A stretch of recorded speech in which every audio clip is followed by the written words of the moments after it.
Welcome to Let Me Fix This. Enjoy the video. You start by making sure Windows 11 is up to date and running a 64-bit build. That prevents compatibility errors. Once done, download the official Steamrip package and confirm the checksum to avoid corrupted files. Next, right-click the installer and run as administrator so drivers and system hooks can register correctly. You'll see permission prompts. Accept them.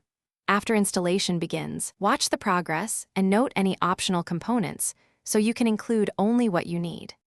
You now select the target drive and choose an output folder and file format. This determines storage and compatibility.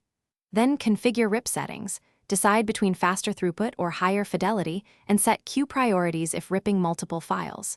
Make sure to enable verbose logging so you can catch warnings early. Once configured, start the RIP and monitor CPU, disk, and network usage to avoid bottlenecks. If you pause, resume preserves context. If you cancel, note partial files in the output folder. Finish by verifying the output integrity with the built-in checker or by comparing hashes. That confirms a successful RIP. If you hit errors, check permissions first, then install any missing codecs or update drivers. Many failures are caused by blocked services or outdated GPU drivers.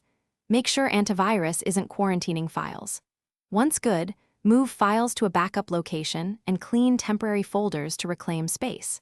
If problems persist, rerun with verbose logs and note error codes for targeted fixes. Thanks for watching. If you found this helpful, don't forget to like and subscribe.